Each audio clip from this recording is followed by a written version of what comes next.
मेरे मरे हुए शरीर के आसपास मेरी पत्नी और उसका परिवार की तरफ से कोई नहीं आना चाहिए।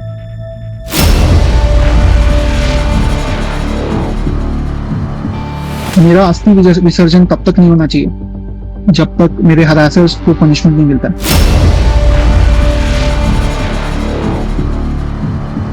इतनी सारी चीजें, एविडेंस और सब कुछ होने के बाद भी अगर कोर्ट, ये जज और मेरे बाकी के हरासर्स को पनिशमेंट नहीं देती है और बरी कर देती है, तो मेरा जो अस्थि है वहीं कोर्ट के बाहर किसी गटर में बहा देना चाहिए। तो मेरा जो अस्थि है वहीं कोर्ट के बाहर किसी गटर में बहा देना चाहिए।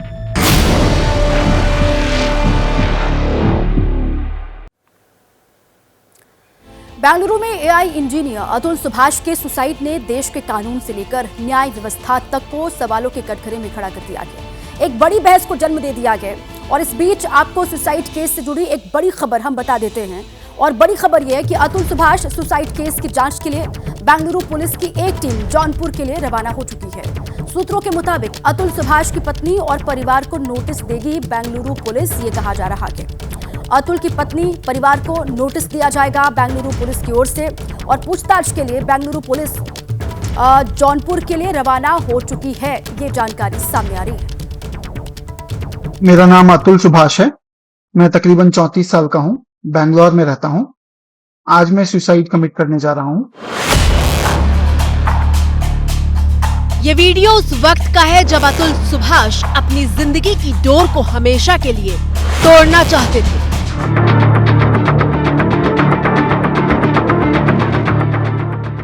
मैं मुक्ति पाना चाहूंगा, लेकिन डोर टूटने के पहले इंसाफ की आस में कुछ बातें देश के सिस्टम और देश की न्याय व्यवस्था से कहना चाहते थे।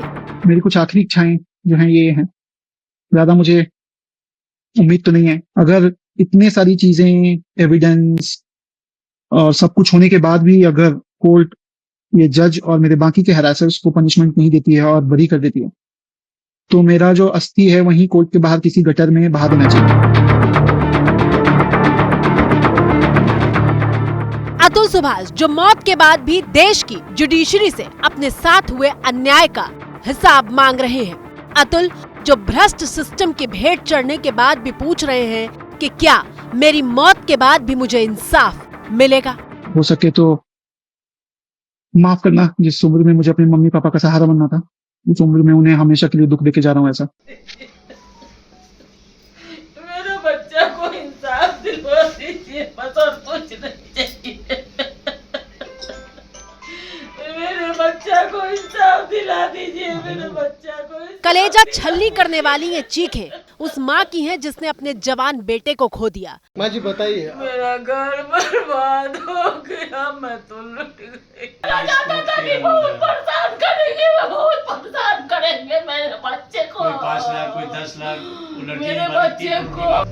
पानी दे। जो बेटे की मौत के मातम में बिलखती है, बेहोश हो जाती है और जब होश में आती है तो अपनी औलाद के लिए बस इंसाफ मांगती है।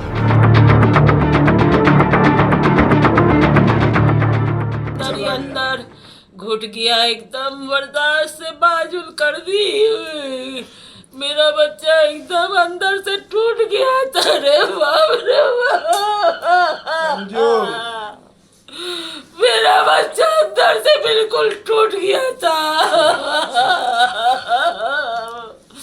इतना टॉर्चर हुआ मेरा बच्चा कि टूट गया एकदम अंदर से।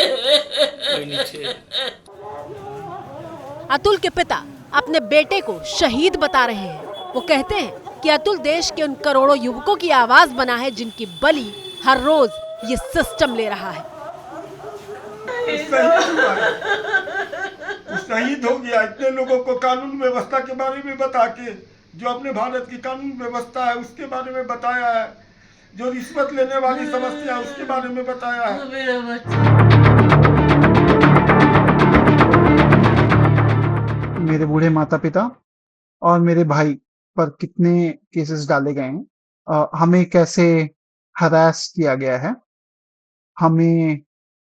हमसे कैसे पैसे ऐंठने, एक्सटॉर्ट करने की कोशिश की जा रही है, कैसे मुझे ये सुसाइड करने पे के लिए डायरेक्टली इंस्टिगेट किया गया है और ऐसे सिचुएशंस बना दिए गए हैं जहां पर मेरा खुद को खत्म कर देना ही सबसे सही रास्ता समझ में आता है। करीब 1 घंटे 20 मिनट के इस वीडियो में अतुल सुभाष ने अपनी मौत का जिम्मेदार पत्नी निकिता सिंघानिया, साले अनुराग सिंघानिया, सास निशा सिंघानिया और चाचा ससुर सुशील सिंघानिया को बनाया है। इस वीडियो को देखकर आपको ये सीखने को मिलेगा कि कैसे आज कोई भी लड़की किसी भी आदमी और उसके पूरे परिवार को बर्बाद कर सकता है इस कानूनी व्यवस्था का इस्तेमाल करके, और कैसे ये कानूनी व्यवस्था सिर्फ कानूनन तरीके से आदमियों के खिलाफ नहीं है, बल्कि कैसे ये भ्रष्ट भी है। सुभाष जो आरोप लगाने सारा निराधार है। जो निकिता है वो बाहर है, वो जब आ जाएगी तो सारी हर चीज़ का जवाब देगी। हर चीज़ जितनी भी उन्होंने ब्लेम लगाया सारे सब चीज़ का एक्सक्यूज है उसके पास में। ये कहानी 34 साल के उस अतुल सुभाष की है जो घूमता था, काम करता था और अपनी जिंदगी में खुश रहता था। लेकिन 2019 में हुई शादी ने अतुल की जिंदगी बदल दी। ये अतुल का बेंगलुरु वाला घर है जहां उसने आत्महत्या की थी। लेकिन ये सामान्य सुसाइड नहीं है जहां पल भर के भीतर लोग जिंदगी खत्म करने का फैसला कर लेते हैं। अतुल सुभाष ने मरने से पहले पूरी योजना तैयार की थी जो फ्लैट में उसकी अलमारी के दरवाजे पर इस लिस्ट के तौर पर चस्पा है। इस लिस्ट को अतुल ने 3 हिस्सों में बांटा था। लिस्ट में सबसे ऊपर लिखा है मुक्ति से पहले आखिरी बचे हुए काम, जिसमें डेटा बैकअप करने से लेकर ऑफिस के काम खत्म करने का ब्यौरा है। बीच में लास्ट डे की लिस्ट है जिसमें लैपटॉप चार्जर, ऑफिस आईडी, सब कुछ सबमिट करने की बातें हैं। लिस्ट के मुताबिक सारा पेमेंट कर दिया गया है। अपने फोन से अतुल ने फिंगरप्रिंट लॉक और फेस लॉक हटा दिया है। और लिस्ट में सबसे ऊपर है मौत से ठीक पहले के वक्त का ब्यौरा, जिसमें सबसे ऊपर नहाने का जिक्र है। कार, बाइक, रूम की चाबी फ्रिज पर रखी है ये बताया गया है और सुसाइड नोट टेबल पर रखा गया है। और सबसे ज्यादा चौंकाता है इसी लिस्ट के ठीक बगल में चिपका ये नोट जिसमें लिखा है जस्टिस इज ड्यू, यानी इंसाफ बाकी है। ये बेहद परेशान करने वाला है। इंसाफ की गुहार लगाते हुए देश का एक इंजीनियर मौत को गले लगा लेता है। सुसाइड से पहले इतनी प्लानिंग, आखिर अतुल सुभाष किस तरह की मानसिक स्थिति से गुजर रहे थे? अतुल के साथ ऐसा क्या हुआ कि उनका देश के कानून और सिस्टम से ही भरोसा उठ गया था? इन सवालों के जवाब के लिए हमें 6 साल पीछे 2019 में चलना होगा, जब अतुल और निकिता की शादी हुई थी। 6 साल पहले साल 2019 में वाराणसी के हिंदुस्तान इंटरनेशनल होटल में धूमधाम से अतुल और निकिता की शादी हुई थी। और ये शादी लव मैरिज नहीं थी बल्कि शादी.com के जरिए हुई थी। अतुल बिहार के समस्तीपुर के रहने वाले हैं और बेंगलुरु की एक बड़ी आईटी कंपनी में नौकरी कर रहे थे। पूसा रोड पे ये उनका घर है। इसी घर में उनका जन्म हुआ था। अभी यहाँ पे जो है सन्नाटा पसरा हुआ है, घर में ताला लटका हुआ है। फ्लोर में उनके अपार्टमेंट के फ्लैट में उनका जो है शव मिला है। बहुत अच्छे इंसान थे, मतलब दिखता था, लेकिन वो बोलते फेयर नहीं करते थे। वो कब आते थे और कब नहीं वो पता नहीं चलता था किसी को। वो आते थे तो अपना घर से दुकान और दुकान से घर, इतना ही रहता था। लेकिन साल 2022 में यूपी के जौनपुर की रहने वाली निकिता सिंघानिया ने अतुल पर 9 केस दर्ज करवाए थे। इनमें से कुछ केस ये कहकर वापस ले लिए गए कि उसे इस बात की जानकारी नहीं थी या फिर वकील ने उसकी जानकारी के बगैर केस दर्ज करवाए थे। मेरी पत्नी ने कुल 9 केसेस जहां तक मेरी जानकारी है डाले हैं। 6 लोअर कोर्ट में, 3 हाई कोर्ट में। एक केस मैंने हाई कोर्ट में डाला है जुरिस्डिक्शन का। अब उनके मुकदमे में उनकी पत्नी जो है स्वयं धनार्जन कर रही थी, वो भी जो है एम्प्लॉई थी, तो कोर्ट ने उसके पत्नी का जो है मुकदमा पत्नी के फेवर में खारिज कर दिया था। बच्चे के प्रति जो है मेंटेनेंस अलाउ किया था। कितना उनकी पत्नी कमा रही थी और बच्चे को कितने के लिए मेंटेनेंस कितना दिया गया था? बच्चे का मेंटेनेंस जो है 40,000 रुपया पर मंथ जो है कोर्ट ने बांधा था। आपकी स्क्रीन पर इस वक्त FIR की वो कॉपी मौजूद है जो निकिता ने अतुल के खिलाफ यूपी के जौनपुर में दर्ज करवाई थी। इस एफआईआर के मुताबिक शादी के बाद से ही अतुल और उसका परिवार दहेज में 10 लाख रुपए मांगने लगा था। पति यानी अतुल शराब पीकर निकिता से मारपीट करता था। पति पत्नी के रिश्तों में हैवानियत की जाती थी। एफआईआर के मुताबिक डरा धमकाकर अतुल निकिता की सैलरी अपने अकाउंट में ट्रांसफर करवा लेता था। इतना ही नहीं, निकिता ने अपनी एफआईआर में आरोप लगाया है कि शादी के 3 महीने बाद 16 अगस्त 2019 को अतुल के माता पिता दहेज के 10 लाख मांगने के लिए जौनपुर गए थे और अगले ही दिन 17 अगस्त को निकिता के पिता की मौत हो गई। हेलो वर्ल्ड, मेरा नाम अतुल सुभाष है। अतुल ने 1 घंटे 20 मिनट के अपने इस वीडियो में इस आरोप का सच भी बताया है। अतुल के मुताबिक निकिता के पिता लंबे वक्त से बीमार थे और इसीलिए निकिता की शादी जल्दी हुई थी। शादी के वक्त निकिता की उम्र 21 साल थी। सच्चाई ये है कि मेरे फादर इन लॉ काफी लंबे समय से बीमार थे, इसलिए हमारी शादी भी जल्दी हुई। उन्हें हार्ट की बीमारी, डायबिटीज, ब्लड थिनिंग की दवाई लेते थे। एम्स में उनका 10 साल से अधिक से इलाज चल रहा था। डॉक्टर ने उन्हें बहुत कम टाइम दिया था, इसकी वजह से हमारी शादी 2019 में हुई जल्दी। ठीक उसके शादी के कुछ महीनों बाद अगस्त 2019 में उनकी मृत्यु हो गई, 2019 में शादी के बाद। और ये केस जो हम पर, और उनकी मृत्यु ब्लड क्लॉट ब्रेन में जाने से हुई थी। ये केस हम पर, मृत्यु 2019 अगस्त में हुई, ये केस हम पर 2022 में लगा है। मई 2021 तक मेरी पत्नी मेरे साथ रहती थी, तकरीबन 1.25 साल पिता की मृत्यु के बाद भी। और यहां से जाने के तकरीबन 8 महीने बाद उन्होंने ये केस डाला 2022 में, तकरीबन 2.5 साल बाद पिता की मृत्यु के। आज मैं सुसाइड कमिट करने जा रहा हूँ। अतुल ने सिर्फ अपने ससुराल पर प्रताड़ित करने के आरोप नहीं लगाए, बल्कि जौनपुर की एक जज पर भी गंभीर आरोप लगाए हैं। ये अतुल का 24 पन्नों वाला वो सुसाइड नोट है, जिसमें उन्होंने लिखा है कि कैसे जज ने मामला सेटल करने के लिए 5 लाख रुपए मांगे थे।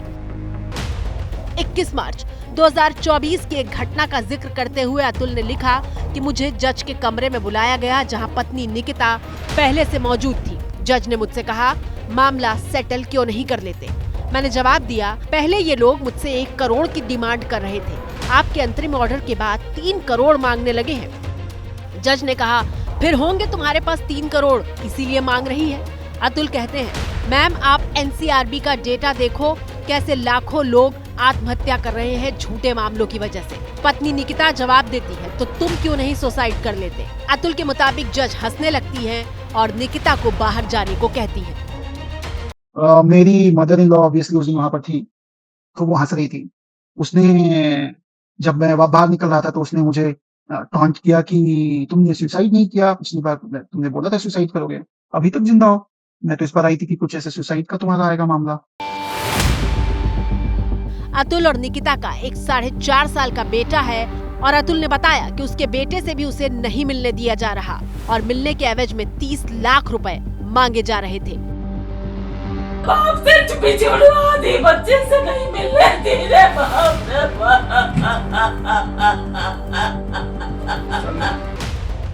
सुभाष के भाई विकास की शिकायत पर आत्महत्या के लिए उकसाने के मामले में निकिता और उसके परिवार के खिलाफ मामला दर्ज कर लिया गया है। मैं सुप्रीम कोर्ट ऑफ इंडिया और प्रेसिडेंट ऑफ इंडिया से एक बार लगाता हूं कि वो अपने मेरे इस भाई के वीडियो पे और चीज़ों पे संज्ञान लेते हुए अपनी तरफ से कुछ एक्शंस लें और इस चीज़ों का जो सही है और उसके ऊपर जो है वो विचार करें कि क्या सही है और क्या गलत है, और हमारे भाई को जस्टिस दिलवाने की कोशिश करें। हमने निकिता सिंघानिया के परिवार से बात करने की कोशिश की, लेकिन कोई कैमरे पर नहीं आया। निकिता सिंघानिया के घर पर अब पुलिस आ गई है और यहाँ पर आप देख रहे हैं कि निकिता सिंघानिया के घर के बाहर ये पुलिस है और जिस तरीके से यहाँ ये घर आप देख रहे हैं, ये निकिता का घर है, यानी अतुल सुभाष का ये ससुराल है। अतुल सुभाष जिसने आत्महत्या कर ली एक नोट लिखने के बाद, और यहाँ पर उनके घर में कुछ लोग मौजूद हैं लेकिन बाहर नहीं आ रहे हैं और मीडिया से भी बात नहीं कर रहे हैं। पुलिस को ये सोशल मीडिया से जानकारी हुई है कि वो घटना हुई है बेंगलोर में, उसी आधार पर यहाँ पे कोई घटना दुर्घटना न हो, मुझे कानून व्यवस्था और समस्या का हल करने के लिए कप्तान साहब के निर्देश पे मैं यहाँ आया। ये निकिता के भाई और मां हैं जो बात करने से इनकार कर रहे हैं।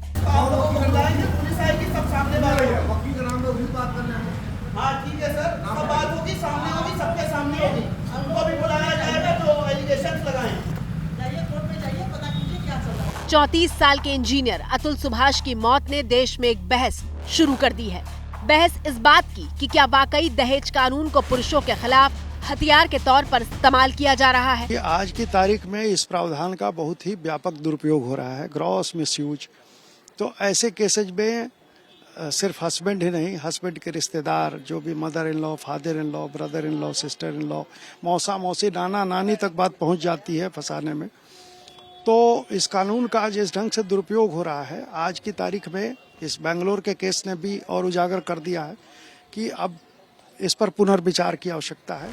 10 दिसंबर यानी मंगलवार को ही देश की सर्वोच्च अदालत ने कहा था कि दहेज के मामलों में विशेष सावधानी बरतने की जरूरत है ताकि इनका गलत इस्तेमाल ना हो।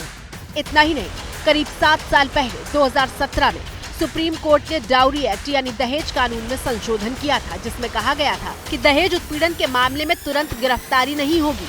आरोपी को गिरफ्तार करने से पहले एक परिवार कल्याण समिति दहेज उत्पीड़न मामले की जांच करेगी।